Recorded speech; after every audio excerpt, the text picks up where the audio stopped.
Esto es el podcast La Burra de Balaam. Abordaremos temas puntuales para renovar tu mente. Los burros rebuznan y los seres humanos hablan, o por lo menos así se espera que hagan.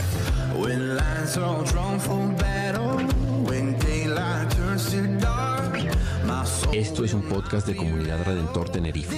Comenzamos. Los burros rebuznan y los seres humanos hablan, o por lo menos así se espera que hagan. Esto es La Burra de Balaam, el podcast de Comunidad Redentor Tenerife. Este es un programa que llega por cortesía de la pizzería Daizan, ubicados en la avenida Venezuela número 5, un restaurante que atendido por sus propios dueños. De manera que si te gusta la buena atención y la buena comida, pues ese es el lugar, ese es el punto. Un restaurante que llegó para quedarse. Comunidad Redentor Tenerife. Recuerda que tenemos 2 templos, 4 cultos. Estamos ubicados en Puerta Canseco número 7 y Los Majuelos 56. Este es un programa donde abordamos temas puntuales. En este programa vamos a abordar el tema o la adicción de la pornografía, que se dice que es más fuerte que la cocaína. Nuestra invitada de lujo es nuestra pastora Sabrina Vázquez, pastora de Comunidad Redentor Tenerife. Bienvenida, pastora, ¿cómo está? Muy bien, Mau, muchísimas gracias, porque la verdad que este tema me gusta charlarlo, me gusta hablarlo. Sí, un tema de estos tabú que están en las familias y nosotros que somos padres, pues a nosotros Dios nos ha asignado unos hijos, unos seres que son hijos de Él, para nosotros acompañarlos y fomentarlos, primero en la palabra, para que puedan transcurrir en esta vida. Sin embargo, vemos cómo hay muchos temas, pero el tema de la pornografía Sí. es un tema que, clínicamente, esto que me parece a mí increíble, que sea una adicción, que hay mucha gente que consume pornografía, que está enferma y que no lo sabe. No lo sabe, exactamente, porque la pornografía es una relación actuada. Va. Es algo loco, y si es una relación actuada es algo que no es real, y muchas veces el consumo, o sea, la persona no sabe, el adicto, porque realmente, como vos decís, es una adicción, no lo sabe, entonces lo quiere como traspasar a la vida real y no se puede. No se puede porque es algo irreal, es como si fuera una telenovela. Ya. Que yo quisiera tener la vida de una persona de la telenovela, pero, o sea, es irreal lo que estoy haciendo. Bueno, la pornografía es eso. Sí. Usted sabe, hay un psiquiatra de mucho renombre en España, que yo nombro mucho, el doctor Enrique Rojas, y él relata una historia que entre las conferencias, viajando de un lugar a otro, se coincide con un norteamericano que es considerado una de las personas que más sabe de la pornografía. En esa pequeña conversación que tuvieron, él cuenta que este señor Peter Kleponis le pregunta al doctor Enrique Rojas, ¿cuál es tu especialidad? Y él le dice, bueno, mi especialidad son las emociones. Y él le responde, pero todas. Y él se queda así pensando, sí, todas. Wow, me sorprende. Y él le pregunta, ¿por qué? Porque yo me dedico al tema de las adicciones, pero a una sola de las adicciones, la pornografía. Entonces, el doctor Enrique Rojas dice que en los Estados Unidos hay una hiperespecialidad. La gente se especializa en algo en particular. Por lo tanto, por eso digo, repito, dentro del medio, es una persona que considerada pues una persona de referencia en el caso de la pornografía. Él se pasea por unas 8 hipótesis que las deshace en torno a la pornografía. Si quiere, vamos a ir repasando cada una de ellas. Sin embargo, antes él dice, muchas personas que consumen la pornografía habitualmente no son conscientes de hasta qué punto este producto, como una droga, ha carcomido su voluntad y está arruinando o a punto de arruinar sus vidas. Cada vez más jóvenes sacrifican su futuro en ese altar y cada vez más matrimonios señalan este problema como una causa importante de su ruptura. Lo loco, Mau, es no tener las herramientas y como hablábamos antes de arrancar el podcast, eh, no saber cómo expresárselos a nuestros hijos, porque evidentemente, como vos decís, todo empieza en la familia. Entonces, ¿cómo hago para...? Es como algo que no se habla, ¿cómo hago para decírselo? ¿Cómo hago para saber si ellos lo hacen? ¿Cómo hago...? Y siempre lo lindo de la verdad, ¿no? Sí. De hablar con la verdad, hablar y preparar a nuestros hijos desde el entorno familiar, prepararlos a ellos porque evidentemente cuando salgan, porque no viven en una burbuja, ellos estén preparados para decir no. O sea, estén fuertes para decir no, eso no. O eso está mal, o eso no lo voy a ver, o eso no lo quiero ver. Si bien siempre se van a encontrar con algo, pero que nosotros desde lo familiar, desde la paternidad, desde la parte que nos toca como padres, poder llevarlos a ellos a que se fortalezcan en eso y que no sea algo que no se puede hablar, algo que no, que vamos a dejarlo ahí porque ese tema no sé cómo tocarlo. Evidentemente no tuvimos las herramientas necesarias para poder ayudar a nuestros hijos.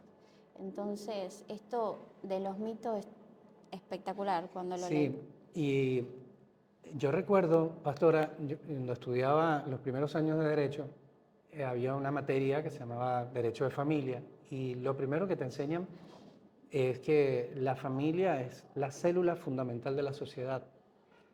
Nosotros tratamos de sobreproteger a nuestros hijos, tratando de no hablar de estos temas, creyendo que no les va a ocurrir. Y esto que hablaba en el podcast pasado con Geray, que es una especie del efecto crisálida de la mariposa, que tratamos de que lo que nosotros pasamos, tratar de que el sufrimiento, el dolor o cualquier experiencia, que nuestros hijos no lo pasen. Y al final es un error tremendo. Nosotros los padres somos, lo que yo siempre digo, somos constructores de niños. O sea, nosotros estamos designados para acompañar a nuestros hijos y, bueno, en el caso que nos corresponde, como la fuente de la sabiduría, que es Dios, pues informarles de la palabra. Hablar de estos temas, droga, pornografía, alcohol, en fin, son temas que hay que abordarlos de forma muy temprana en los hijos. Yo recuerdo, mi hija ahora de 20, yo creo que a los 12 yo ya le estaba hablando de drogas, de alcoholismo, porque al final yo le decía algo y recuerdo que la mamá no estaba muy de acuerdo, me decía, pero tan temprano. Sí, tan temprano. Si revisas los datos, es sorprendente lo que ocurre incluso en los colegios.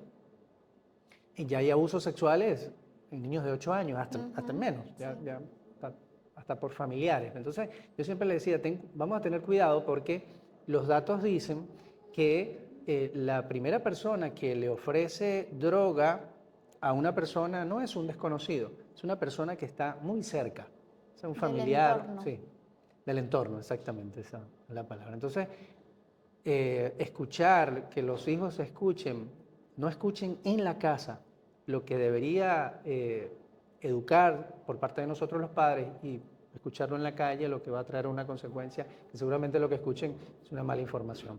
Tal cual, Mau, sí. Eso nos pasa, y nos pasa como padre y nosotros creo que las herramientas primeras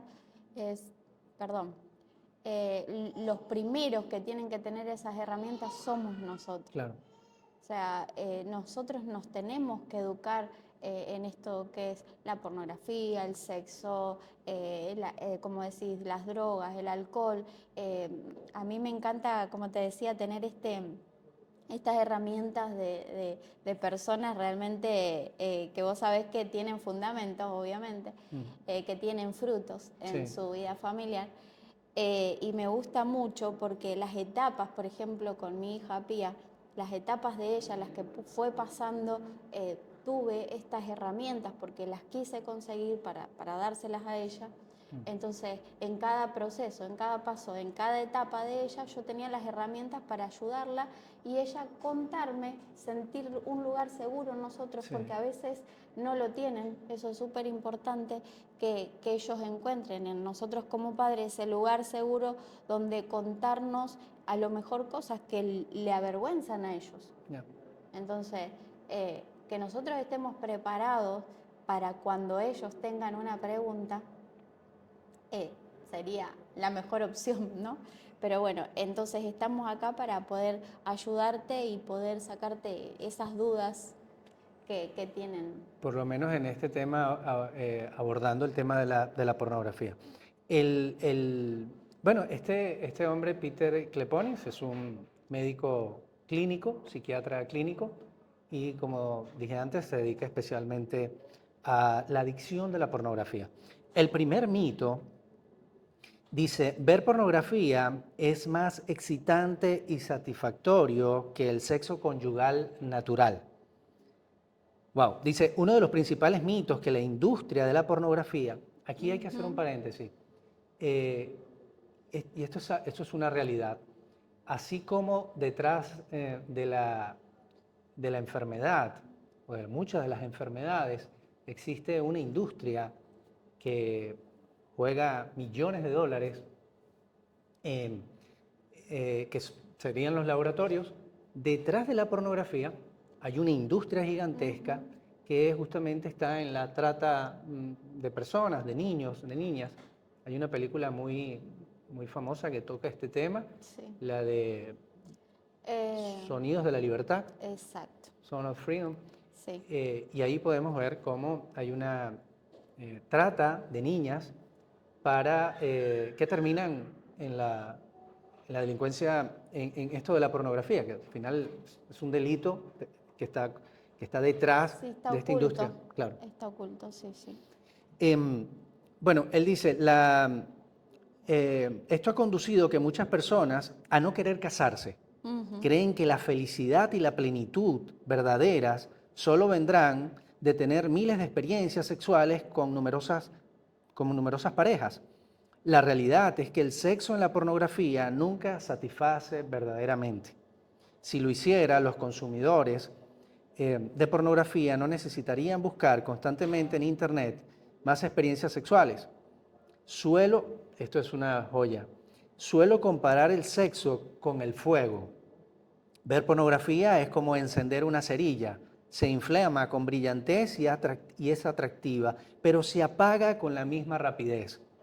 Nunca nos deja satisfechos. El sexo en una relación conyugal saludable es como hacer un fuego lento que va creciendo con el tiempo.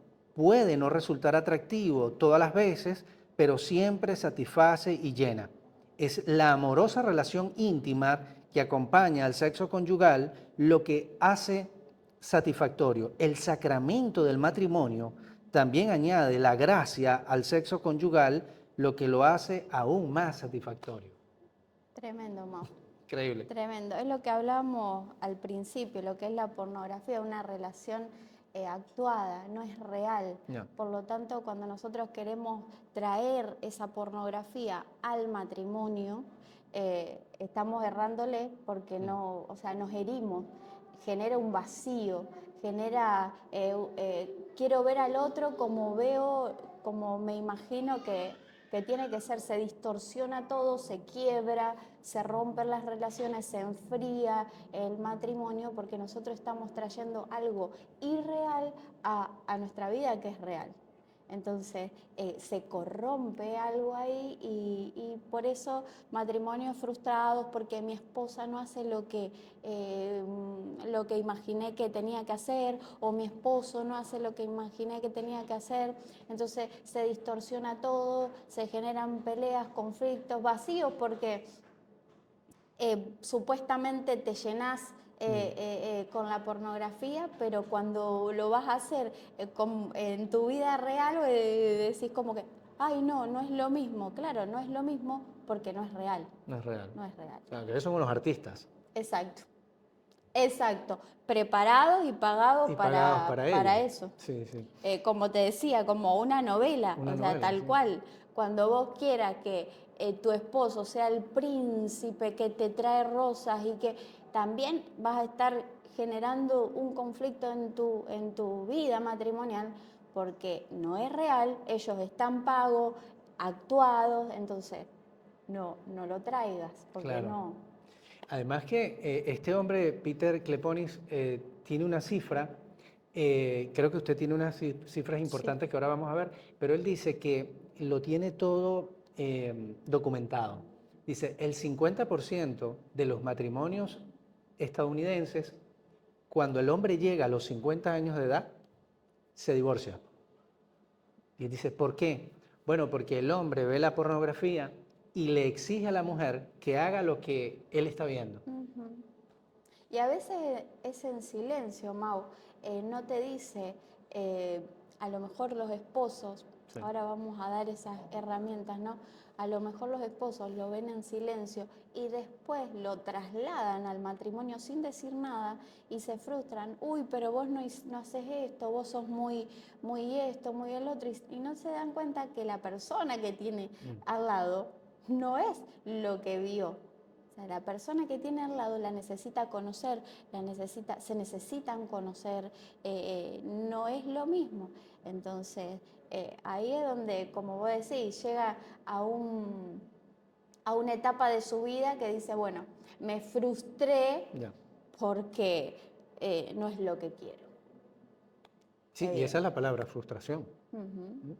Y además que, pastora, como decía siempre el pastor César, me recuerda mucho esto de, bueno, que el sexo dentro del matrimonio está creado por Dios para adorarlo a Él. Exactamente, Mau. Lo más lindo de esto, que es esa etapa, por ejemplo, de cuidados, ¿no? El sexo dentro del matrimonio comienza como un fuego, un fogón, porque vos te comenzás a conocer con la persona, pero el sexo dentro del matrimonio, como Dios lo creó para que lo disfrutemos y todo eso, comienza a llevarse a la madurez. Entonces por eso uno no se frustra, porque empieza a conocer a la persona empieza a decir, esto no me gusta, entonces nos ponemos de acuerdo y no lo hacemos, entonces eso comienza a crecer. Lo que hace la pornografía es de crecer. Por eso parejas que no llegan a, no sé, 3, 4 años no sé cuánto es el porcentaje ahora de divorcio, pero es bastante. Sí, normalmente estas personas que manejan, los psicólogos o los psiquiatras que manejan estos números, dicen que el primer año es un año de enamoramiento. Hay el fuego que vos te conocés. Claro, y luego empieza el decaimiento. Entonces ahí hay que tener las herramientas necesarias para saber, a través de lo que usted dice, la madurez espiritual.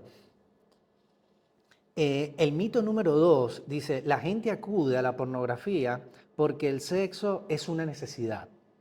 Una de las formas con las que la gente intenta justificar su consumo de pornografía es alegar que necesitan sexo. Lo cierto es que el sexo es un apetito, no una necesidad. El alimento y el agua, por ejemplo, son necesidades, dice él. Si no los tienes, mueres. Si no puedes tener sexo, puede ser una cruz difícil de llevar, pero eso no te matará. Como apetito que es, el sexo debe experimentarse en su contexto apropiado. El suyo es dentro de una relación conyugal sólida. No conseguir tenerlo siempre que quieras lo hace realmente más especial y satisfactorio. Es tremendo eso, porque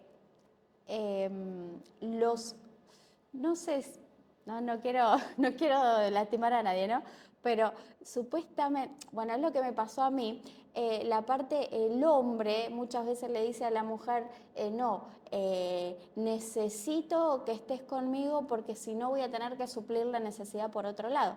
Entonces, acá decimos, olvídate, porque un mito no es una necesidad, No es una sino necesidad. una, ¿qué decía él? Él dice, es un apetito. Es un apetito, exacto. No es que lo necesito porque me voy a morir. No te vas a morir. No te vas a morir. No te vas a morir.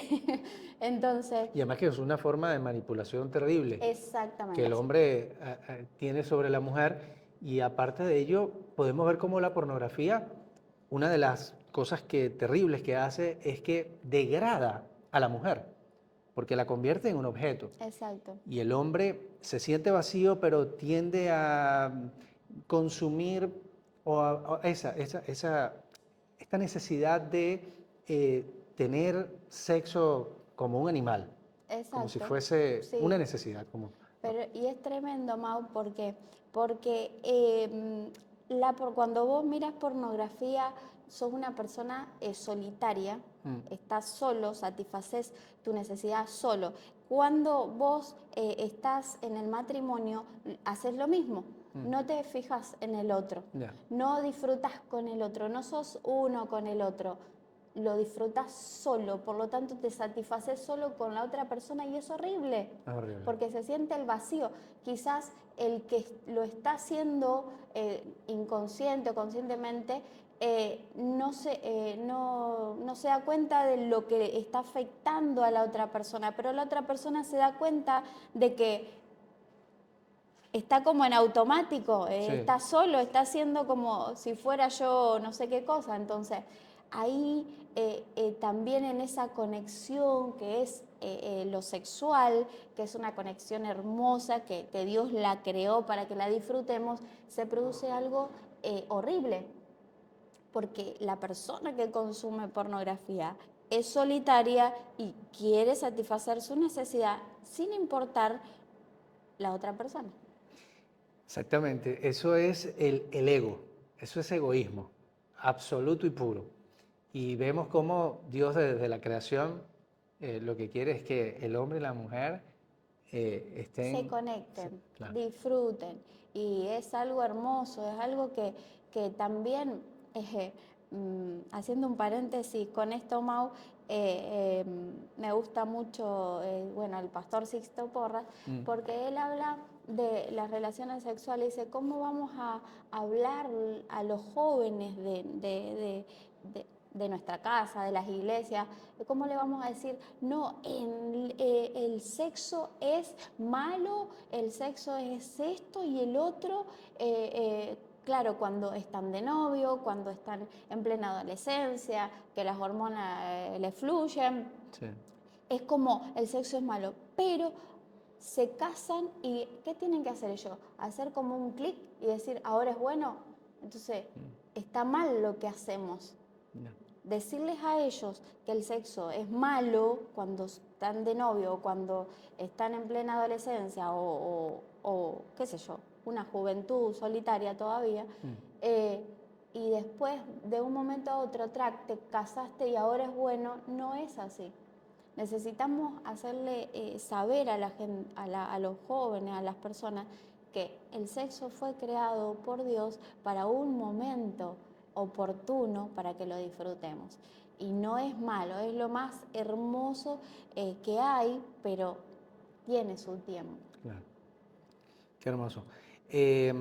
Bueno, el tercer mito dice, si una persona consume pornografía, es culpa de su cónyuge. A pesar de lo que pueda estar sucediendo en un matrimonio, el consumo de la pornografía de una persona nunca es culpa de su cónyuge. Hay quien alega, eso es lo que hablaba usted hace unos minutos atrás, hay quien alega que acude a la pornografía porque se sienten solos en su matrimonio, porque se han enfadado con su esposo o esposa y porque tienen sexo o porque no se sienten respetados o apreciados por su cónyuge. Aquí, fíjate cómo lo termina. Todas estas excusas, explícita o implícitamente, culpan al cónyuge del consumo de la pornografía. son escapatorias débiles. El hecho es que cada uno de nosotros es responsable de sus actos. Si una persona ve pornografía, es su decisión y su única responsabilidad. Ningún otro puede ser culpado. Esto es espectacular porque yo siempre hablo de la responsabilidad. Yo creo que uno de los... Hay quienes dicen, pastora, que el Evangelio para entenderlo es complejo. Hay unas partes ciertamente complejas bueno, que requieren de un estudio porque tienen un contexto que viene, pero los mensajes el mensaje del Evangelio es claro. Uno de ellos es el tema de la responsabilidad y de la culpa. Fíjese cómo aquí él dice que le echamos la culpa al otro cónyuge. Sí. Y es lo que viene haciendo el ser humano desde el principio es patentar la culpa. O sea, hacemos una especie de franquicia de culpa. Yo no asumo mi responsabilidad y podemos darnos cuenta que eso viene desde el Génesis. Uno de los primeros mensajes del Génesis al hombre es justamente, tiene que ver con la culpa, la responsabilidad, el miedo, la vergüenza. Y cuando Dios le pregunta a Adán qué fue lo que pasó, él lo primero que hace es decir, no, es que la mujer que tú me pusiste fue la que me dio del fruto. Entonces, no hay responsabilidad, no asumo la responsabilidad, hay una patentar la culpa al otro y no hay el tiempo de la rectificación, que es sumamente importante. De esto pocas veces se habla, la rectificación. Dios, cuando le pregunta a Adán, cuando le hace esa pregunta, lo único que está haciendo es dándole la oportunidad a Adán para que diga y rectifique. Sí, pues asumo mi culpa, asumo mi responsabilidad. Y por eso la gente se pregunta mucho por qué vivimos en un mundo como el que vivimos, teniendo un Dios que lo controla todo. Pero no entendemos que esto que siempre yo conversaba, que una de la primera característica que Dios le da al hombre es justamente la libertad, que es irrevocable. Cuando hablo de la libertad, es la libertad de elección. O sea, yo elijo y por lo tanto al elegir tengo una responsabilidad. Exacto, yo decido continuamente. Entonces, lo que yo decido trae consecuencias a mi vida. Entonces, yo no puedo echarle la culpa a otro porque soy responsable de mí mismo. Yo accedo a lo que yo quiero porque dice la palabra que el Señor nos dio libertad, como decís, Mau, y que todo me es permitido. No todo es edificante. Todo me es permitido. Hay veces que venimos a la iglesia y pensamos que nos van a decir no hagas esto, no hagas el otro, no hagas el otro, cuando la palabra no dice eso. La palabra dice todo te es permitido, todo, todo. Mauri, vos podés salir afuera y te es permitido todo porque Dios no es un Dios que te ata, sino que es un Dios que te dio la libertad para que vos decidas. Pero ¿por qué viene esa libertad y esa decisión? Para hacernos fuertes a nosotros, para hacernos fuertes, para hacernos resistentes.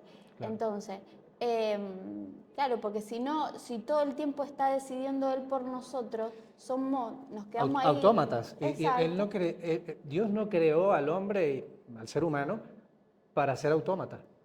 Si no fuéramos unos robots. Unos muñequitos manejados. Nos dio la libertad y en esa libertad podemos aceptarlo, rechazarlo, negarlo, esconderlo o manifestarlo. Y la libertad, y Dios lo sabe, que en esa libertad pues se corre el riesgo de eso, de aceptarlo o no, pero que nosotros entonces tenemos unas consecuencias.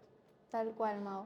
Es decisión y consecuencia. Lo que yo decido, siempre yo hablo con las mujeres y les digo, vos no estás así porque,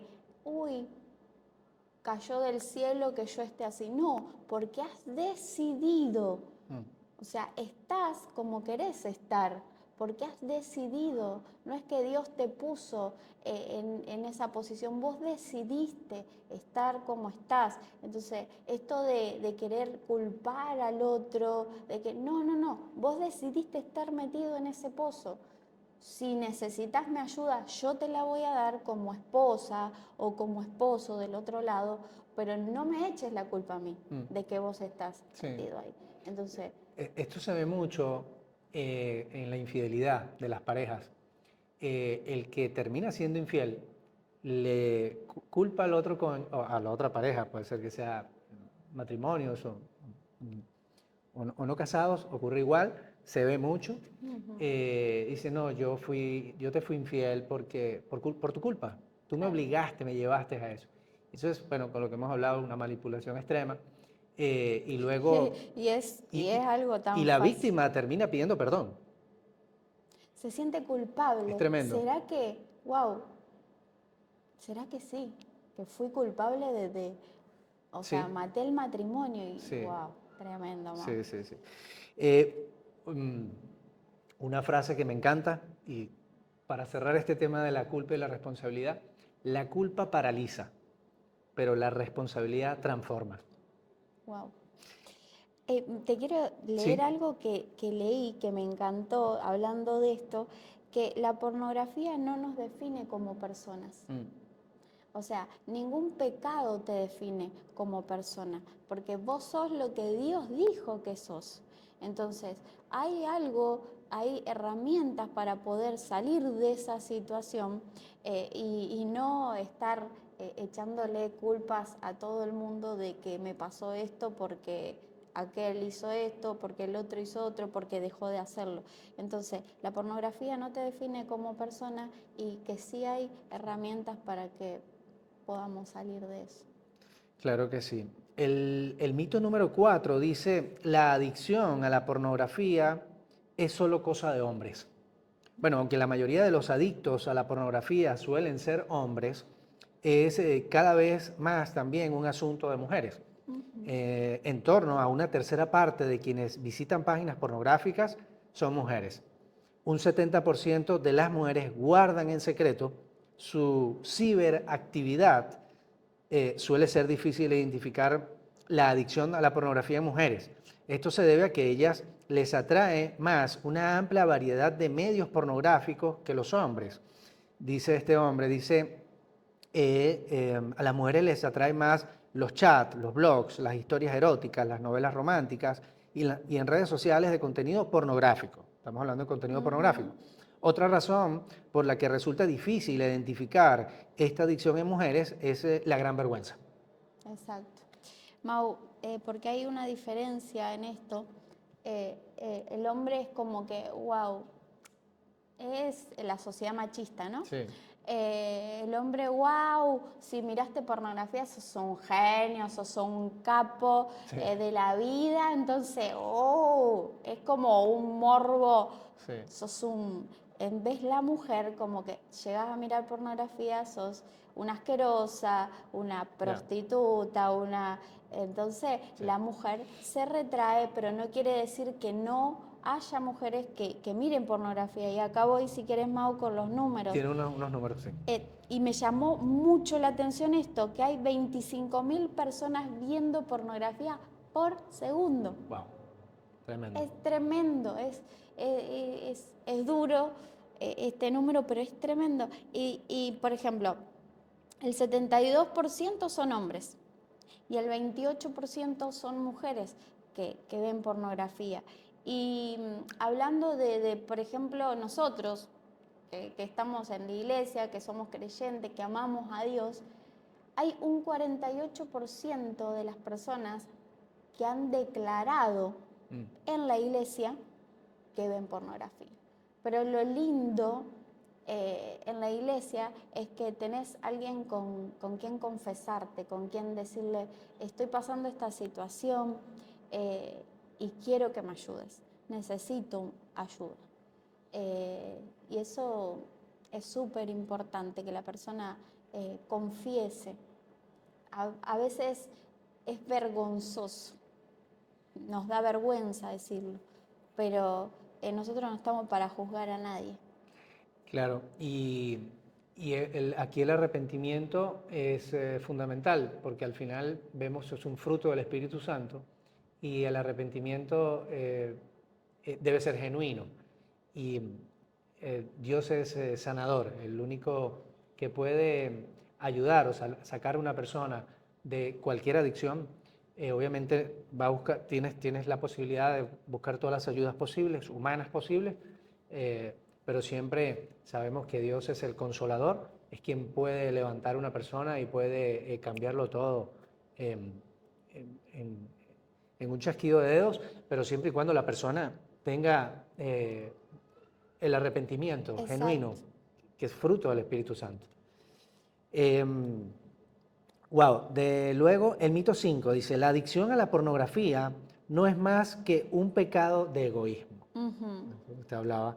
Cuando alguien queda devastado por tener un cónyuge adicto a la pornografía, es fácil ver eso como nada más que un pecado de egoísmo o un fracaso moral. Sin embargo, como en el alcoholismo, debemos ver la adicción a la pornografía como una enfermedad.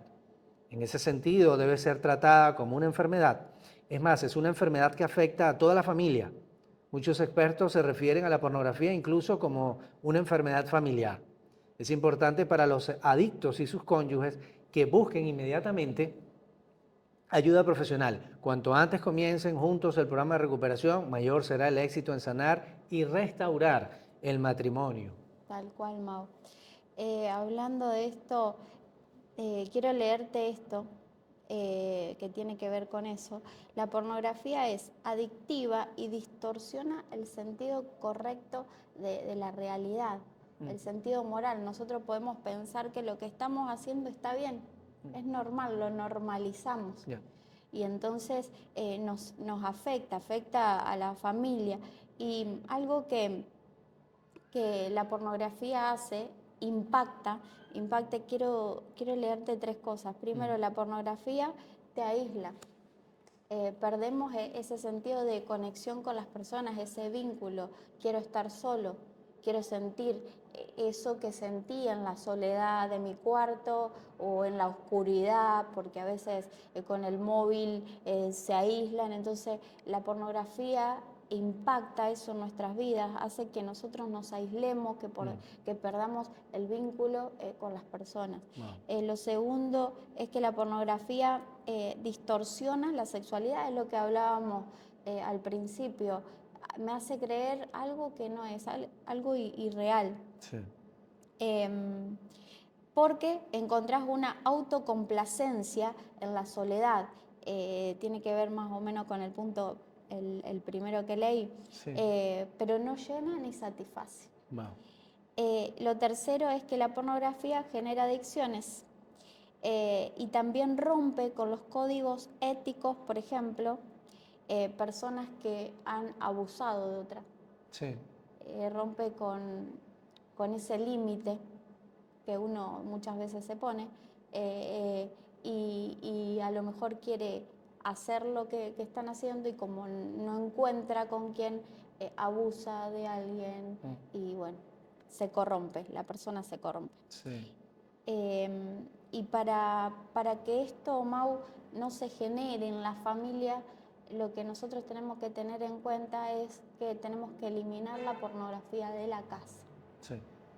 ¿Y cómo hacemos para eliminar la pornografía de la casa?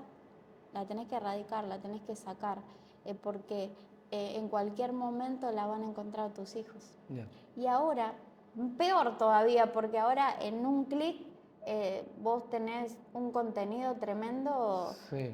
buscando cualquier cosa. Entonces los niños tienen acceso a los móviles, los niños tienen acceso a la tecnología muy fácil, se encierran en el cuarto y los padres con tal de disfrutar un momento o decir, bueno, tengo un momento en paz, que no importa, lo dejo, pero no sabes cuándo, en un momento va a llegar eso, porque también está, eso te escucha, el móvil con esto de la, ¿cómo se llama?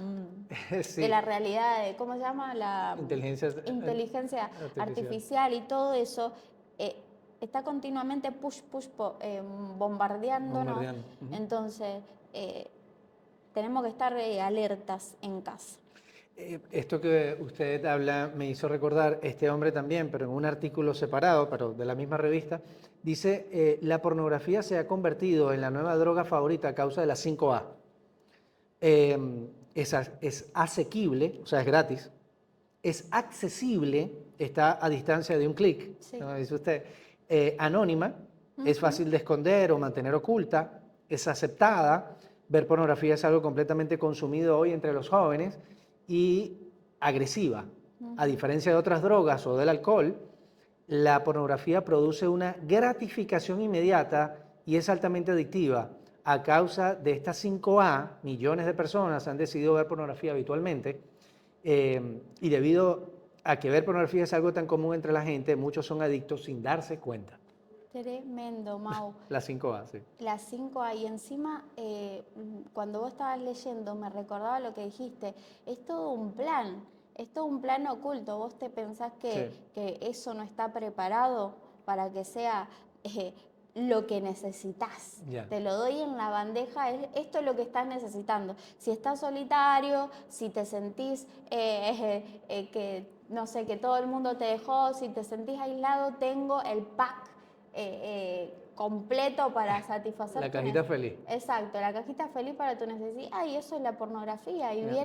viene oculta, no viene como con un packaging feo, Ya. viene con todo el packaging amigable que vos decís, es lo que vos estás necesitando en este momento. Y hablando de eso, Mau, me paro en esto y te lo quiero leer. Dice, la pornografía y las relaciones sexuales también lo generan una endorfina. Esto es tremendo, que produce una sensación de saciedad y felicidad.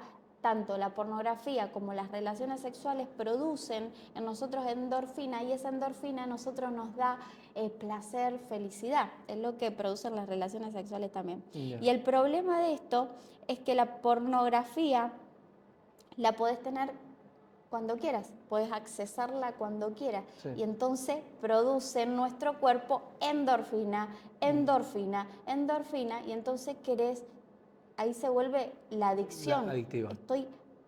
Quiero más de esa sensación, quiero más de ese producto, quiero más de... Y entonces, ¿cómo hacemos para que eso se aplaque? Necesitamos cortar con el consumo. Sí, exactamente. Herramientas que radicalmente corten el consumo. El mito número 6 dice, una persona adicta consume pornografía porque quiere más sexo. Él dice, bueno, es fácil creer que cuando alguien ve pornografía compulsivamente simplemente es porque quiere más sexo. La realidad, sin embargo, es que la pornografía no tiene realmente nada que ver con el sexo. Es simplemente una droga que se usa para sobrellevar con sentimientos o situaciones difíciles. Así como una persona puede acudir al alcohol como una vía de escape, se puede acudir a la pornografía como una huida. Aquí un punto donde vale eso de que el problema nunca es el problema. El consumo de pornografía es solamente el síntoma. El problema real o los problemas reales pueden ser la soledad, el estrés, la ira, el miedo, el aburrimiento, la vergüenza, el abuso o la necesidad de intimidad. Es lo que te decía recién, Mau. Sí. Es como, obviamente que es una adicción, la pornografía es una adicción, y entonces cuando nosotros, mientras más las consumimos, más las necesitamos. Claro. Entonces, hasta que no se nos caiga el velo de un día de decir, tengo que parar con esto porque me mata, me va a matar, porque lo quiero. Entonces, cuando nosotros encontremos bajar ese nivel de endorfina, vamos a poder estar en nuestros niveles normales. Sí. Porque ahí estamos alterados y entonces tenemos la visión alterada. Vemos de manera distinta las cosas. Ahora, cuando se nos baja, es tremendo el cuerpo humano, ¿no? Sí. Cuando se nos baja eso, nosotros comenzamos a ver o a entender que estábamos mal. Entonces, necesitamos, y si quizás no podés hacerlo solo, necesitas ayuda, ¿viste? Necesitas ser libre de eso, y la herramienta comienza con una decisión. Sí. Amén. Eh, Número 7, una persona consume pornografía porque su cónyuge ya no le resulta atractivo o sexualmente deseable. Esto es una creencia común entre los cónyuges, especialmente entre las esposas, dice él. Como las estrellas del porno son jóvenes y atractivas, el esposo o esposa pueden creer que el cónyuge adicto ve pornografía porque está cansado de él o de ella y ya no le encuentra atractivo. Eso que hablábamos al principio de la pastora de que son unos artistas, son unas personas que están, bueno. Puede pensar también que el adicto quiere sustituirlo por una persona más joven. Bueno, el consumo de la pornografía del adicto rara vez tiene que ver con el atractivo de su cónyuge o con el deseo de reemplazarlo. Como hemos afirmado antes, la pornografía es simplemente una droga que se usa para lidiar con sentimientos y situaciones difíciles. Tiene poco que ver con el esposo o la esposa. Ujú. Sí, es como el adicto a cualquier droga. Eh, lo consume para aislarse, para salirse de esos problemas o de Sí. esas situaciones, de esas emociones, de principalmente yo creo que la soledad. Pero bueno, si queremos escaparnos por ahí como una adicción a las drogas, es lo mismo porque te lleva más aún a estar solo. Claro, efectivamente. Bueno, y el mito número 8 era si él o ella dejara de consumir pornografía, nuestra vida volvería a lo que solía ser. Muchos esposos o esposas entienden la recuperación como simplemente dejar la pornografía y volver donde estaban en sus vidas antes de que descubriese el problema. Sin embargo, lo más frecuente es que el consumo de pornografía sea anterior al matrimonio. Ujú. Sí. Bueno, eso que hablamos de la casa, ¿no? Exacto, yo creo que a veces se empieza en una edad súper pequeña, desde niño, desde la casa, como hablábamos, Mau, y que a veces, muchas veces no nos damos cuenta. Pero necesitamos, como hablábamos antes, estar atentos a las reacciones de nuestros hijos, que a lo mejor no son las normales de siempre. Se aísla, quiere estar solo en su cuarto, no sé, se cubre, está como más tímido, más retraído, más... Sí. Entonces nosotros necesitamos tener todos esos aspectos que lo podamos ver, que no dejemos a nuestros hijos así como vamos a descansar un poco porque después nos van a agarrar dolores de cabeza. Sí. Entonces, que podamos darles herramientas a ellos para cada edad, obviamente,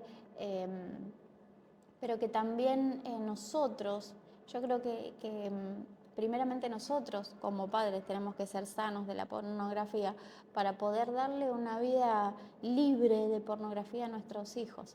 Entonces, todo, Mau, comienza por el hogar. Nosotros tenemos que aprender primero para poder darle herramientas a ellos y decirle a las personas que sí se puede salir, que no tengan vergüenza, que yo sé que les da, pero que no tengan vergüenza en confesarnos. Necesitas tener a alguien confiable para confesarle esa situación y poder tener, hablando de nuestros hijos, poder tener un lugar seguro en nosotros para que ellos puedan contar con nosotros. Qué hermoso. Bueno, pastora, creo que hemos abordado un tema particularmente sensible, pero que tiene que llamarnos la atención en casa. Yo concluiría bueno, con todo lo que hemos visto, pero yo diría que el ser humano debemos entender que no podemos jugar con el pecado, porque el pecado no juega con el ser humano, sino que el pecado toma prisioneros. Uh-huh. Nos ata. Y termino con esto, Mau. ¿Cómo poder ayudar? Primero, necesitamos confesar. Sí. Y segundo, necesitamos rendir cuentas a alguien. Que me estén preguntando, ¿cómo vas con esto? Claro. Necesitamos que una persona esté al lado mío para acompañarme en el proceso y yo rendirle cuentas, decirle, no, hoy miré de nuevo, no sentir esa vergüenza, miré de nuevo, bueno, no importa, vamos a orar y vamos a seguir porque esto necesita permanencia en el tiempo. Entonces, confesarle esa carga, porque es una carga a otra persona, y también te voy a dejar que me preguntes. Así que bueno. Esto tiene mucho que ver, este último punto que usted toca. Dentro de la iglesia vemos que hay gente que no se deja pastorear. Exacto. Y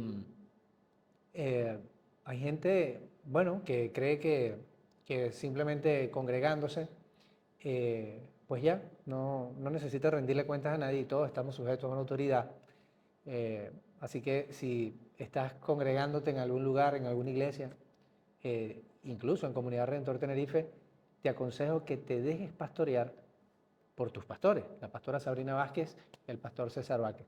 Bueno, para mí ha sido un verdadero honor tenerla, pastora, tocando un tema tan importante que empieza desde la familia. Bueno, esperemos que haya servido para llevar una palabra, la palabra de Dios, sobre todas las cosas, que alcance a todo aquel que nos oye, que nos escucha y que pueda transformar tu vida. Recuerda que estamos en Puerta Canseco número 7 y Los Majuelos 56. Pues nos vemos en el próximo podcast, donde vamos a abordar otro tema puntual que estoy seguro que te va a edificar.